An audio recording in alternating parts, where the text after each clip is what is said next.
Olá pessoal, eu sou a professora Lorena Ponce de Leon, de Redação, e hoje nós vamos ver os sinais de pontuação.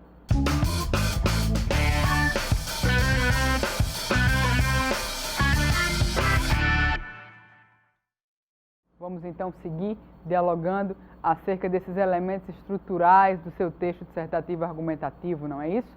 A gente segue agora com um conteúdo mais gramatical, né? Mas é preciso compreender que a gramática está demasiadamente atrelada à sua produção escrita. Não adianta achar que sabe escrever se não escreve gramaticalmente correto. É importante que você entenda que todas as disciplinas, de alguma forma, dialogam, né? De alguma forma dialoga uma com a outra. E também é muito importante que você perceba que a construção do seu texto, para ter coerência, para ter coesão, para ter pé e cabeça, que é o costume popularmente falar, precisa, né, ter regras gramaticais. Então, é muito importante que você entenda que um texto bem escrito, tá? Ele deve ter coesão, coerência e deve respeitar as regras gramaticais. Isso é muito importante para que você entenda, né, que a produção textual depende muito dos seus conhecimentos gramaticais. E é por isso que a gente vai aprofundar um pouco mais desses conhecimentos com relação aos sinais de pontuação tão importantes, tão significativos para a construção da tua produção textual, para que teu texto tenha coesão e coerência e seja mais fluido, ok? Vem comigo que a gente vai destrinçar cada ponto, cada vírgula e como utilizar, tá bem? Olha só, é importante que você perceba, em primeiro lugar, que o ponto final serve para muitas coisas dentro do teu texto. Mais uma vez, eu rememoro a importância de você fazer períodos dentro dos teus parágrafos. E os períodos são aquelas construções frasais que terminam com um ponto final. Dentro de cada parágrafo, lembrando que na introdução tem um parágrafo, no desenvolvimento tem 2 a 3 parágrafos e na conclusão você tem igualmente a introdução também um parágrafo. Dentro de cada parágrafo desse, né, que é o que a gente vai estudar aqui agora, é necessário ter uma pontuação para que o teu texto tenha coesão e coerência e se torne cada vez mais fluido. Então é importante que você entenda que toda vez que você termina uma frase e logo você começa uma outra com letra maiúscula, a isso nós damos o nome de período. Cada parágrafo deve ter 2 a 3 períodos para que teu texto não fique demasiadamente longo e o corretor, leitor, não se canse de ler, ok? Então o ponto final, vem comigo, acompanha na tua tela. É utilizado para terminar a ideia ou o discurso e indicar o final de um período. O ponto é ainda utilizado nas abreviações. Preste atenção aqui, olha só. Acordei e logo pensei nela e na discussão que tivemos. Ponto, terminou o período. Depois, vírgula, saí para trabalhar e resolvi ligar e pedir perdão. Ponto, terminou o período. O filme recebeu várias indicações para o Oscar, letra maiúscula. Esse acontecimento remonta ao ano 3000 a.C., serviu também para marcar aqui essa abreviação, não é mesmo? Olha só, segundo afirmam os nossos historiadores, ponto, Senhor João, é a abreviatura de Senhor, lamentamos informar que o seu voo foi cancelado. Voo sem acento de acordo com a nova ortografia, válida a partir de 1º de janeiro de 2016, né? E, claro, em vigor já no Enem 2016 e igualmente no Enem 2017, ok? O ponto é fácil, vamos adiante aí então. Olha só, ponto e vírgula. O ponto e vírgula, gente, é o que a gente chama de uma pausa maior. Ele serve também, além, né, de dar essa pausa maior no teu texto, para elencar, né, itens e subitens, por exemplo. Vamos ver aqui a aplicabilidade desse ponto e vírgula na oração para facilitar a compreensão. Olha só. Os empregados que ganham pouco reclamam, ponto e vírgula. Eu separei as orações. Os patrões que não lucram reclamam igualmente. Houve uma separação. Eu primeiro elenquei os empregados e depois eu elenquei os patrões. Joaquim celebrou seu aniversário na praia, ponto e vírgula. Não gosta do frio e nem das montanhas. Há uma pausa maior, porque eu tenho uma outra oração completamente diferente posteriormente. Os conteúdos da prova são 2 pontos, geografia, eu estou elencando as áreas, as disciplinas, história e português. Ou, por exemplo, comprei um computador que tem 2 pontos, HD, ponto e vírgula, CPU, ponto e vírgula, monitor, ponto e vírgula, teclado e mouse, para fechar o período, ok? Serve para elencar também esses itens e subitens, como eu falei, tá? Comumente, você não vai utilizar no seu texto do Enem, na sua produção dissertativa argumentativa, a menos que você tenha bastante domínio desse sinal de pontuação, para que o teu texto não ganhe um ponto e vírgula, que é uma pausa maior, uma diferenciação de ideias, né, sem necessidade, tá? Mas se você sabe utilizar, utilize, ok? Olha só, 2 pontos. Comumente, gente, a gente não usa os 2 pontos, a menos, né, que a gente vá se referir a uma citação, por exemplo, ou a fala de personagem. A letra, pessoal, após os 2 pontos, é sempre minúscula, a menos que seja uma citação ou fala de personagem. Por exemplo, segundo Freud, 2 pontos. Isso é assim, assim, assim, assim, assado. Tá? É uma citação. Eu estou falando que é segundo, né, o Freud, né, segundo Thomas Hobbes, segundo Kant, né, segundo o Bauman, né, o Zygmunt Bauman, enfim, 2 pontos. Eu abro as aspas e falo a citação dele, né?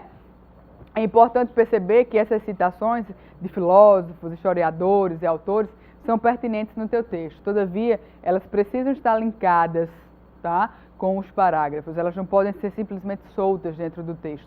E evite as frases feitas, como a esperança é a última que morre, né? Filho de peixe, peixinho é. Essas expressões coloquiais, essas frases feitas, em nada aumentam a tua nota. Pelo contrário, elas não agregam valor e são bem coloquiais, do dia a dia, próprias da oralidade, portanto você fala, né, não coloca no seu texto, tá? Vamos ver aqui os exemplos. Na matemática, as 4 operações essenciais são 2 pontos, adição, subtração, multiplicação e divisão. Joana explicou, não devemos pisar na grama do parque. Veja que a letra está maiúscula, porque é uma fala de personagem, como eu já havia dito, tá? Sendo citação, também a letra igualmente maiúscula, mas, na maioria das vezes, letra minúscula. Vamos adiante para ver um outro sinal de pontuação, que é a exclamação. A exclamação, gente, serve para exclamar, para mostrar a ideia de entusiasmo, de susto, de espanto. Comumente, você não vai utilizar no seu texto, né, do Enem, tá? Porque você não deve, né, o texto do Enem é impessoal, portanto, você não deve, né, explanar essa surpresa aí, né? Que horror, ganhei, veja os exemplos. É próprio aí dos contos, né? Vamos adiante para um outro sinal de pontuação, que é o ponto de interrogação. Professora, posso usar no meu texto? Pode, desde que você responda, né, logo após a pergunta feita. Veja bem, quer ir ao cinema comigo? Será que eles preferem, faltou o M aqui, jornais ou revistas, né? Então, é utilizado para as perguntas, né? Mas no teu texto, se você for colocar a pergunta no texto dissertativo argumentativo do Enem, é bom que você logo responda, tá?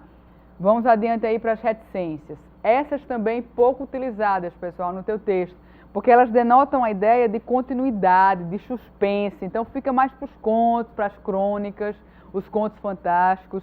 O gênero dissertativo argumentativo, ele é impessoal, né? Ele requer de você a terceira pessoa do singular ou a primeira do plural. Acredita-se, terceira pessoa do singular. Espera-se, né? Sabe-se, ou primeira do plural. Conhecemos, acreditamos, sabemos. Nunca em primeira pessoa. Eu acho, eu quero, tá bem? Vamos lá. Só para entender aqui o uso. Ana gosta de comprar sapatos, bolsas, calças. Significa que Ana é uma consumista. Na verdade, ela gosta de comprar quase tudo que vê pela frente, né? Então, dá a ideia de continuidade. Não sei, preciso pensar no assunto. Dá a ideia aqui de prolongamento do pensamento. Veja, não dá para tomar uma postura assim numa redação do Enem, ok? Você precisa ser assertivo, ser objetivo, primar pela ordem direta, tá bem? Vamos adiante para um outro sinal de pontuação. As aspas, essas você pode utilizar no seu texto, tá? Olha só, é importante você fazer a distinção delas. É utilizado, né, são utilizadas para enfatizar palavras ou expressões, bem como é usada também, né, são usadas para delimitar citações de obras. Veja bem, satisfeito com o resultado do vestibular, se sentiu bom, o maioral, né, o sabichão, e aí eu quis ressaltar esse adjetivo, né? Brás Cubas, né, a obra lá, Memórias Póstumas de Brás Cubas, do Machado de Assis, dedica suas memórias a um verme, 2 pontos, letra maiúscula. Sabe por quê? Porque aqui você tem o quê?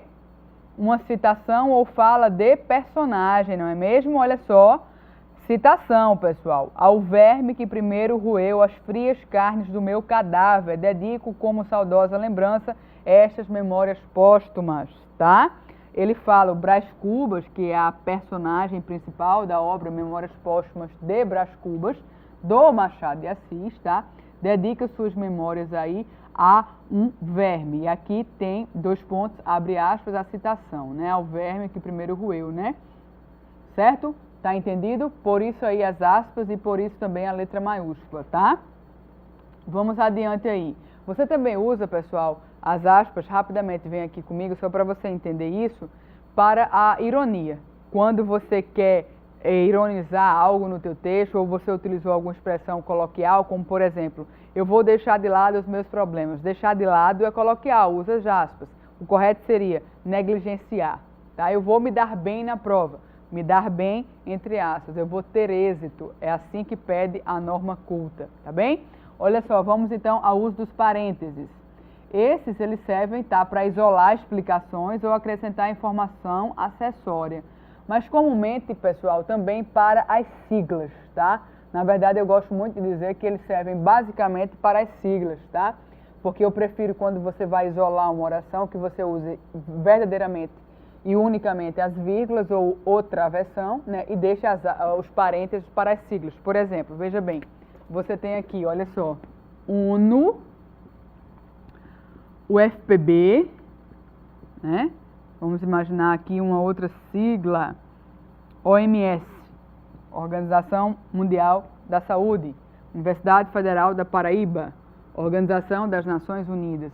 Você primeiro faz a acepção, Organização das Nações Unidas, Universidade Federal da Paraíba, Organização Mundial de Saúde, e depois coloca a sigla que vem entre parênteses. Feita a primeira designação do que significa, todo mundo já sabe, aí posteriormente, quando for utilizada no seu texto, você pode só utilizar a sigla, mas primeiro você tem que fazer uma referência ao que é, dizer o que significa, abre parênteses, coloca a sigla, fecha parênteses e começa a escrever. Feita a primeira referência, você pode só utilizar a sigla. É importante que você faça, né, essa acepção da sigla, sobretudo porque a gente acha que sabe as siglas e que há siglas que já caíram no senso comum, ou seja, todo mundo sabe. E aí eu vos pergunto, tem essa sigla aqui sozinha no meu texto, aí todo mundo, professor, já sei, acidente vascular cerebral. Toda sexta-feira no meu prédio tem a Associação das Velhinhas Carentes, elas se reúnem para fazer perfil no Facebook e arrumar namorado. E aí? E aí que você precisa especificar. Antes da sigla, Associação Acidente Vascular Cerebral, certo? E aí você usa o AVC entre parênteses, certo? Feita a primeira acepção, aí você pode utilizar depois só AVC no teu texto, tá? Sem, no caso aqui, o uso dos parênteses agora, porque a gente já fez a acepção, tá? Vamos lá adiante para continuar aí com os sinais de pontuação. Aqui tem exemplos, olha só, falando com relação para isolar, né, as explicações ou acrescentar uma informação acessória. O funcionário, o mais mal-humorado que já vi, fez a troca dos antigos. E aí você tem aqui um aposto explicativo. Veja bem, ele poderia tranquilamente ser substituído aqui, esses parênteses, pelo uso do travessão, né, que é o tracinho, que parece com um hífen, mas é um pouquinho maior, ou da vírgula mesmo, deixa os parênteses para as siglas. Outra coisa, cheguei a casa cansada, vírgula, jantei, você faz um diálogo dentro do texto, né? Todo mundo, ninguém quer saber o que você jantou, mas você colocou aqui, ó, um sanduíche e um suco. Não precisava, é uma informação desnecessária, né? E adormeci no sofá. Cabia aqui, né, no caso, eu retiraria, né, ou outra versão e a vírgula e sem necessariamente os parênteses, ok? Vamos adiante aqui para outra versão, enfim, que eu gosto bastante, que pode ser utilizado, né, como recurso estilístico para tornar teu texto mais bonito, no lugar da vírgula também. Olha, muito descontrolada, vírgula, Paula gritou com o marido, 2 pontos, travessão, fala de personagem, tá? Letra maiúscula. Não faça isso agora, pois teremos problemas mais tarde. Maria, travessão, aposto explicativo, mais bonito, mais elegante, não faça uso dos parênteses. Funcionária da prefeitura aconselhou-me que fizesse assim.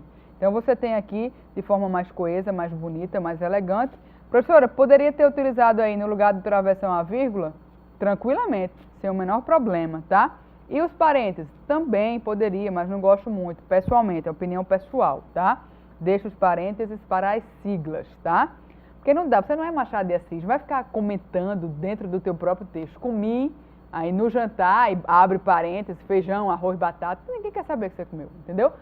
Não precisa você fazer esse parênteses dentro do teu texto, tá? Vamos adiante para a gente ver aqui, responder essas 3 últimas questões para sanar as dúvidas de vez. Olha só. No trecho, adolescentes são expostos anualmente a mais de 3.000 referências a bebidas enquanto ouvem canções populares. O ponto final foi utilizado para, neste caso, você sabe que são canções populares. Quando eu digo a você MPB, você automaticamente sabe que essa sigla significa música popular brasileira. Neste caso aqui, né, você tem aí a frase: adolescentes são expostos anualmente a mais de 3.000 referências a bebidas enquanto ouvem canções pop. O ponto final foi utilizado para finalizar a frase declarativa, expressar espanto, surpresa, essa tá fora. Para expressar espanto e surpresa é a exclamação. C. Marcar pausa de menor duração? Não é vírgula. Letra D. Interromper o pensamento do leitor? Não, os sinais de pontuação servem exatamente para o contrário, para viabilizar, facilitar. Então tá de cara fora. B, C e D de cara fora. E. Finalizar uma frase interrogativa. Vocês estão vendo alguma interrogação aí, pessoal? Tá na cara que é a letra A. Essa foi facinho, facinho, hein? Questão 2. No é certo. É certo é na frase, pessoal. Finalmente, também somos face amigos. Aí você tem aí, ó, segundo, né? As aspas em face amigos foram utilizadas para, letra A, destacar uma ironia. B, indicar um neologismo. C, destacar erro ortográfico. D, indicar o uso inapropriado de um termo. E, isolar o nome de uma obra. Pessoal, essa palavra face amigos existe no dicionário? Não. Portanto, isso é um neologismo. Neo significa novo, certo? Aí você tem aí um neologismo criado, né, fazendo acepção às pessoas que se relacionam de forma amigável pelo Facebook. Então você tem aí letra B de cara, indicar um neologismo, uma palavra criada. Certa vez um ministro disse o seguinte: essa MP, que é a abreviatura de medida provisória, é imexível. Imexível é uma palavra que foi englobada, né, aí ao nosso dicionário, mas ela não existia, né? No caso ela é intocável, mas imexível não, né? É um neologismo. Mário Prata, grande autor, né, e contista, escritor, criou essa expressão, né? O adolescente é aquele que está entre a fase da criança e do adolescente, e envelhecente, que não existe na língua portuguesa, mas ele criou, ele tem licença poética para isso. É uma expressão, né, que é aquela pessoa que está da fase adulta para a fase idosa, tá? Então, envelhecente é um termo que não existe. Isso é um neologismo, tá bem? Então, você sana as suas dúvidas aí agora com relação à questão 3 para a gente finalizar. No trecho, há evidências que a distribuição regional do tecido adiposo tem maior importância em determinar o risco cardiovascular que o peso corporal total aumentado. O ponto final foi utilizado aqui para marcar a abreviatura, não vi nenhuma, descartada de cara. Letra B, realçar uma palavra, ponto final, pessoal, não marca realce de palavra. O que marca realce de palavra são as aspas. De cara tá fora. C, finalizar a frase declarativa, certíssimo, mas vamos ler a letra D, só para descartar. Deixar o sentido da frase em aberto, permitindo a interpretação do leitor. Isso aí são as reticências, pessoal, que fazem isso, tá? E, finalizar uma frase interrogativa e cadê a interrogação? Letra C de cavalo, ok? Fique aí com o nosso material, tire as suas dúvidas e até o nosso próximo encontro.